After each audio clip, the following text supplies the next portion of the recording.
Hello दोस्तों, आज हम बात करेंगे मिनिस्ट्री ऑफ डिफेंस के बारे में। एएससी सेंटर साउथ 280 के अंदर सिविल पदों पर भर्ती आई है, जो कि ग्रुप सी और ग्रुप सी चौकीदार, कुक, माली, gardener, security guard, messenger, ran operator, इस तरह के पद हैं। एएससी सेंटर साउथ के अंदर बेंगलुरु के अंदर ये भर्ती है और ये गवर्नमेंट भर्ती है। आर्मी के अंदर जैसे कुक की 16 पोस्ट है, सिविलियन कैटरिंग इंस्ट्रक्टर की 33 पोस्ट है। उसके बाद एमटीएस चौकीदार की, जिसको ओनली मेल कैंडिडेट भर सकते हैं, 128 पोस्ट है। टिन स्मिथ की एक पोस्ट है। उसके बाद ईबीआर ओनली मेल कैंडिडेट के लिए 2 पोस्ट है। बार्बर की 5 पोस्ट है। उसके बाद कैंप गार्ड की 19 पोस्ट है। उसके बाद माली गार्डनर की एक पोस्ट है। उसके बाद एमटीएस मैसेंजर एंड रैनो ऑपरेटर की 4 पोस्ट है। कुल 209 वैकेंसी है। कुल 209 वैकेंसी है। उसके बाद सेक्शन ऑफिसर की एक पोस्ट है। उसके बाद फायरमैन की ओनली मेल कैंडिडेट के लिए 59 पोस्ट है, 59 पोस्ट है। उसके बाद इंजन ड्राइवर की ओनली मेल कैंडिडेट के लिए 13 पोस्ट है। उसके बाद फायर फिटर की 3 पोस्ट है ओनली। उसके बाद सिविलियन मोटर ड्राइवर की मेल की 153 पोस्ट है। क्लीनर की 20 पोस्ट है।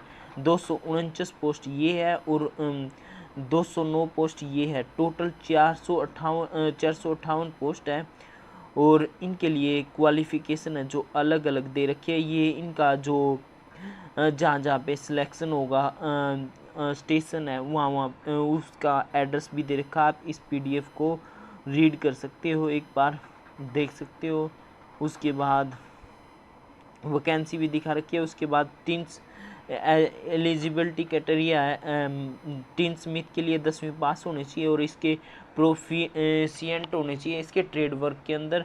उसके बाद ईबीआर के लिए 10वीं पास होना चाहिए। उसके बाद आपको ट्रेड का काम आना चाहिए। जो बार्बर के लिए 10वीं पास होना चाहिए और इसके 1 साल का एक्सपीरियंस हो, या इस ट्रेड बार्बर का जो काम है उसके अंदर प्रोफिशिएंट हो।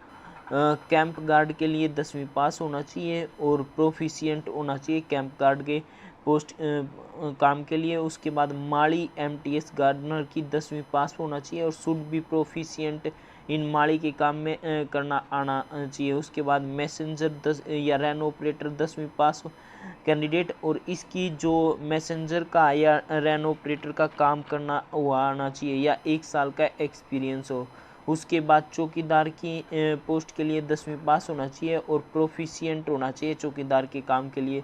उसके बाद सेक्शन ऑफिसर के अंदर 12वीं पास होनी चाहिए और फायर सुपरवाइज़र कोर्स होना चाहिए defence institute of fire research, ministry of Delhi से, न्यू दिल्ली से, या फिर इसके मुकाबले कोई भी डिग्री हो आपके पास, या डिफेंस फायर ब्रिगेड का सर्वाइविंग कैपेसिटी का मिनिमम 3 इयर्स का डिप्लोमा या डिप्लोमा। उसके बाद फायरमैन के लिए आपके 10वीं पास होना चाहिए या आपके पास कोई फायरमैन का डिप्लोमा हो या सर्टिफिकेट हो या फायर सर्विस ड्रिल्स कर रखी हो आपने। उसके बाद फायर इंजन ड्राइवर के लिए 10वीं पास होने चाहिए और आप प्रोफिशिएंट होने चाहिए फायर इंजन ड्राइवर के काम के लिए। और उसके बाद हैवी व्हीकल का आपके पास 3 साल का एक्सपीरियंस होना चाहिए। उसके बाद फायर फिटर के लिए आपको 10वीं पास होनी चाहिए और प्रोफिशिएंट होनी चाहिए ट्रेड वर्क के अंदर। सिविलियन कैटरिंग इंस्ट्रक्टर के लिए आपका 10वीं पास होना चाहिए, डिप्लोमा और सर्टिफिकेट होना चाहिए रिकॉग्नाइज्ड इंस्टीट्यूट से कैटरिंग के अंदर। डिजायरेबल 1 साल का एक्सपीरियंस होना चाहिए। उसके बाद क्लीनर के लिए आपके पास 10वीं पास होनी चाहिए, आप प्रोफिशिएंट होने चाहिए क्लीनर के काम करने के लिए। उसके बाद कुक के लिए 10वीं पास होना चाहिए, आपको नॉलेज होनी चाहिए इंडियन कुक के लिए, 1 साल का एक्सपीरियंस हो, डिजायरेबल है। अगर आपके पास हो तो ठीक है, नहीं हो तो कोई बात नहीं। उसके बाद सिविल मोटर ड्राइवर के लिए 10वीं पास होना चाहिए। हैवी और लाइट मोटर व्हीकल का लाइसेंस होना चाहिए, 2 साल का एक्सपीरियंस होना चाहिए। फायर इंजन ड्राइवर के लिए जो आपका फिजिकल टेस्ट होगा, आपकी चेस्ट होनी चाहिए 181.5 सेंटीमीटर, अनएक्सपेंडेड और चेस्ट होनी चाहिए 85 सेंटीमीटर, ओन एक्सपेंडेड वेट होना चाहिए 50 किलोग्राम का मिनिमम, और आपकी हाइट होनी चाहिए 165 सेंटीमीटर, और जो शेड्यूल ट्राइब्स वगैरह है उसके लिए 2.5 सेंटीमीटर का वो है। इंड्योरेंस टेस्ट के अंदर आपको 65.5 किलोग्राम वजन उठा के 183 मीटर भागना है 96 सेकंड में। उसके बाद क्लियर 2.7 सेंटीमीटर की width wide ditch landing on both feet long jump होगा। उसके बाद 3 मीटर का climbing vertical rope using hands and feet होगा। उसके बाद फायरमैन के लिए भी यही इंड्योरेंस टेस्ट और फिजिकल टेस्ट है।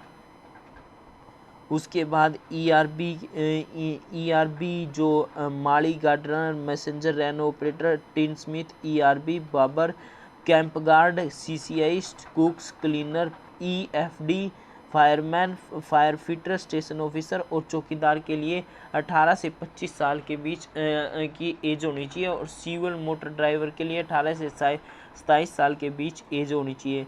अगर आप गवर्नमेंट सर्वेंट हो या फिर एक्स सर्विसमैन हो तो 3 साल का आपको एज लिमिट के अंदर रिलैक्सेशन है। SC/ST के लिए 5 साल का, OBC के लिए 3, नॉन क्रिमिनल के लिए 3 साल का, और आप अगर SC/ST PWD कैंडिडेट है, UR कैंडिडेट के लिए 10 साल का, और OBC NCL नॉन क्रिमिनल है तो 13 साल का, और SC/ST है तो 15 साल का एज रिलैक्सेशन है। उसके बाद SC/ST कैंडिडेट के लिए रिजर्व्ड पोस्ट,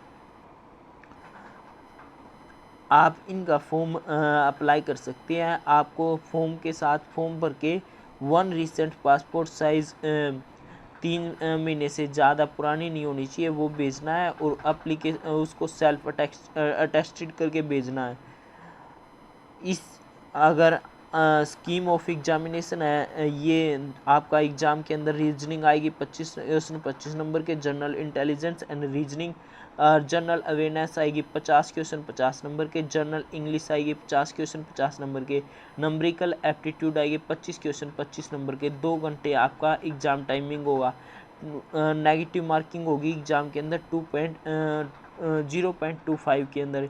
ये आपका सिलेबस दे रखा है। General intelligence and reasoning, general awareness, numerical English language, numerical aptitude के लिए आपको फॉर्म अप्लाई करना है। उसके ऊपर application for the post of लिखा हुआ होना चाहिए, और कैपिटल लेटर्स के अंदर आपको फार्म भरना है।